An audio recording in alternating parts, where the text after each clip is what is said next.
ان اللہ و ملائکتہ یصلون علی النبی یا ایھا الذین آمنوا صلوا علیہ وسلموا تسلیما۔ نحمده ونصلي على رسوله الكريم اما بعد فاعوذ بالله من الشیطان الرجیم بسم اللہ الرحمن الرحیم ان اکرمکم عند اللہ اتقاکم صدق اللہ العظیم۔ اسلامی کیلنڈر کے اعتبار سے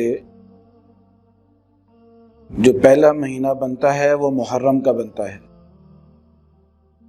اسلامی کیلنڈر کا جو آغاز ہے وہ محرم کے مہینے سے ہوتا ہے۔ محرم کے جو معنی آتے ہیں وہ معظم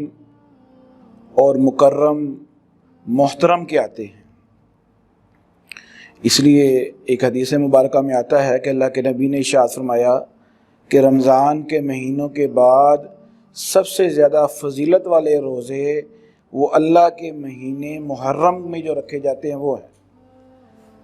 یعنی اللہ کے نبی صلی اللہ علیہ وسلم کا یہ ارشاد ہے، اس کا مفہوم یہ ہے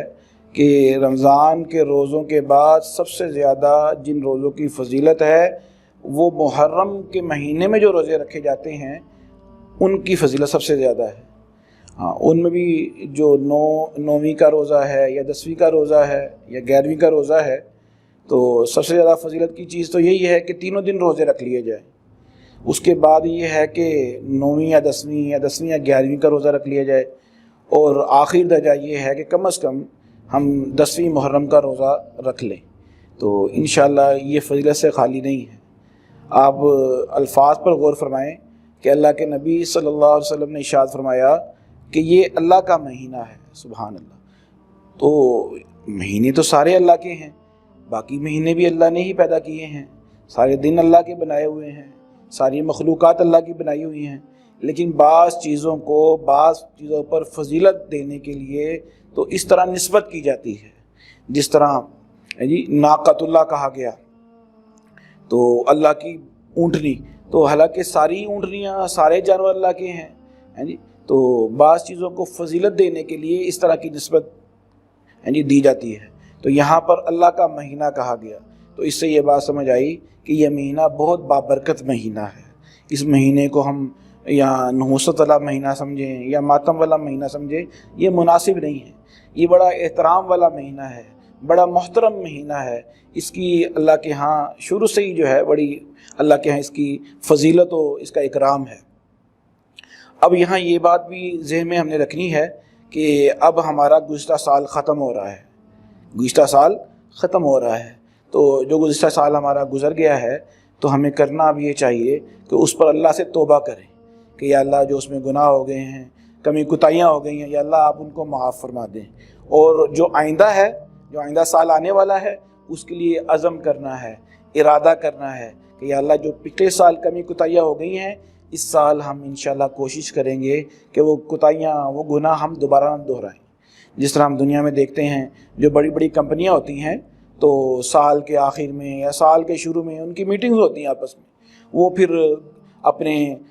درجات طے کرتے ہیں کہ ہم نے یہ کام اس دفعہ اچیو کرنا ہے، ہم نے یہ اس دفعہ یہاں تک پہنچنا ہے، اپنے نفع کو ہم نے یہاں تک لے کے جانا ہے۔ تو ہم بھی اس طرح غور کریں کہ یہ نیا سال شروع ہو رہا ہے تو اس میں پچھلے سال میں کوئی سنت مجھ سے رہ گئی ہے، کوئی اللہ کا حکم مجھ سے رہ گیا ہے،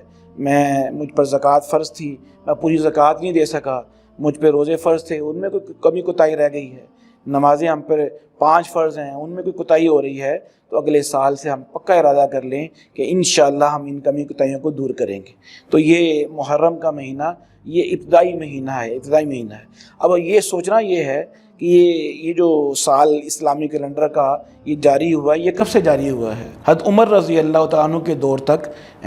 کوئی ایسا اسلامی کیلنڈر رائج نہیں کیا گیا تھا۔ اس سے پہلے زمانہ جاہلیت میں یہ ہوتا تھا کہ جس سال میں کوئی اہم واقعہ پیش آ جاتا تھا تو اس کو یاد رکھا جاتا تھا اس واقعے کی نسبت سے۔ جس طرح جس سال میں وہ اصحاب فیل کا واقعہ پیش آیا تو اس کو عام الفیل کہہ دیا گیا، یعنی ہاتھی کا سال۔ جس سال غزوہ احد پیش آیا اس کو عام الاحد کہہ دیا گیا، جس سال غزوہ بدر پیش آیا اس کو عام البدر کہہ دیا گیا، جس سال نبی کریم صلی اللہ علیہ وسلم نے ہجرت فرمائی اس سال کو عام الہجرہ وغیرہ کہہ دیا گیا۔ تو اس طرح سے کوئی جس سال میں کوئی بڑا واقعہ پیش آتا تھا تو اس سال کو اس کی طرف منسوب کر دیا جاتا تھا، دنوں کا مہینوں کا کوئی لحاظ رکھنے کا کوئی الگ سے کیلنڈر نہیں تھا۔ حضرت عمر کے دور میں جب مسلمانوں کی سلطنت وسیع ہو گئی اور معاملات کو چلانے کے لیے اور چیزوں کے نظم کو برقرار رکھنے کے لیے اس طرح کے کیلنڈر کی ضرورت پڑی، تو پھر مسلمانوں کی انہوں نے ایک مشورہ بیٹھا، آپس میں مشورہ کیا تو کہ بھی کیا کیا جائے۔ تو کسی نے کہا کہ جو ہے نا اپنے اسلامی سال کے ہم آغاز جو ہیں وہ اللہ کے نبی صلی اللہ علیہ وسلم کی پیدائش سے کر لیتے ہیں۔ بعض نے یہ مشورہ دیا کہ جس سال میں اللہ کے نبی پیدا ہوئے تھے، جس موقع پر کی جس تاریخ کو، وہاں سے ہم اپنا اسلامی کیلنڈر شروع کر لیتے ہیں۔ کسی نے کہا نہیں، جس سال میں اللہ کے نبی صلی اللہ علیہ وسلم پر وحی اترنا شروع ہوئی تھی، اللہ کی طرف سے قرآن نازل ہونا شروع ہو گیا تھا، اللہ کے نبی صلی اللہ علیہ وسلم کی نبوت کا اظہار ہو گیا تھا۔ اللہ کے نبی تو پہلے سے ہی نبی تھے، لیکن ظہور کب ہوا تھا؟ جب غار حرا میں جب اللہ کے نبی صلی اللہ علیہ وسلم پر اللہ کا قرآن اترنا شروع ہوا تھا۔ تو کسی نے یہ مشورہ دیا کہ وہاں سے ہم اسلامی سال کے کیلنڈر کو شروع کر لیتے ہیں، لیکن حضرت علی، عمر فاروق رضی اللہ تعالیٰ عنہ، ان دونوں کی یہ رائے یہ تھی کہ جو ہے ہم جو اسلامی کیلنڈر کا جو آغاز ہے وہ ہجرت کے موقع سے کریں۔ جب اللہ کے نبی نے جس سال میں ہجرت کی ہے اس سال سے جو ہے نا اسلامی کیلنڈر کا آغاز کیا جائے۔ اب یہاں یہ بھی سوچنے کی بات ہے کہ سوچا جائے تو جب اللہ کے نبی کی ولادت کا موقع تھا اس سے بڑا خوشی کا کوئی موقع نہیں تھا، اس سال اللہ کے نبی دنیا میں تشریف لائے تو وہاں سے شروع کیا جا سکتا تھا، یا جب اللہ کی وحی اللہ کے نبی صلی اللہ علیہ وسلم کو اترنا شروع ہوئی، قرآن اترنا شروع ہوا تو وہ بھی ایسا موقع تھا کہ اس سے بھی شروع کیا جا سکتا تھا۔ جیسے کہ بعض صحابہ کرام کی رائے یہ بھی تھی کہ وفات جب ہوئی اللہ کے نبی صلی اللہ علیہ وسلم کی تب سے اسلامی کیلنڈر کو شروع کر لیا جائے، لیکن آج آ کر مشورہ یہ طے ہوا کہ ہجرت کے موقع سے شروع کیا جائے۔ تو سمجھنے کی بات یہ ہے کہ بھئی ہجرت سے ہی کیوں شروع کیا گیا؟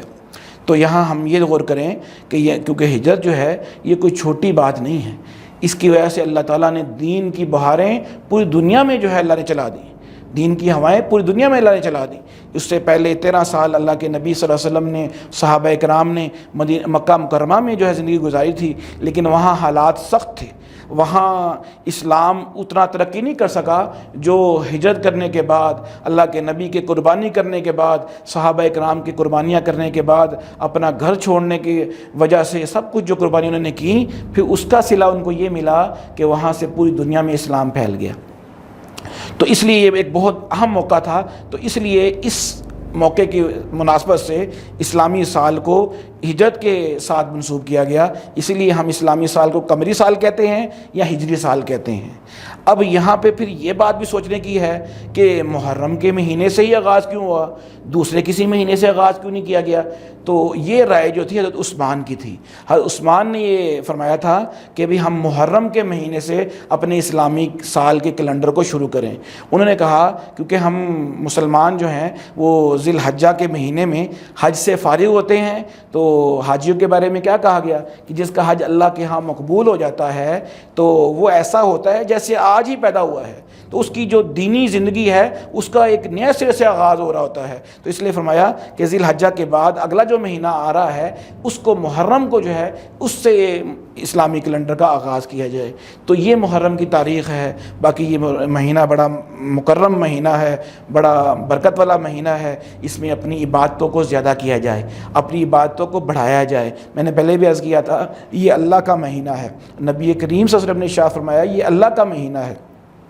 تو یہ اللہ کا مہینہ، یہ خاص نسبت جو کی گئی ہے اسی برکت کی وجہ سے کی گئی ہے، تو اس میں ہم اپنی عبادتوں کو کچھ بڑھائیں، کچھ نفلی عبادتیں، فرائض تو ہم نے ویسے بھی پورے کرنے ہیں، وہ تو کسی حال میں معاف نہیں ہیں، واجبات کو ہم نے ویسے ہی پورا کرنا ہے، تو نوافل جو ہیں ان کو ہم زیادہ کریں، ان کو بڑھانے کی کوشش کریں، کوئی ایسے عمل کر لیں جس سے ہمیں یہ احساس اللہ کی طرف جائے ہماری طرف سے کہ یہ بندے فکر مند ہیں اور اس مہینے کی قدر کر رہے ہیں۔ اللہ سے دعا ہے جو کہا سنا گیا اللہ اس پر عمل کی توفیق عطا فرمائے۔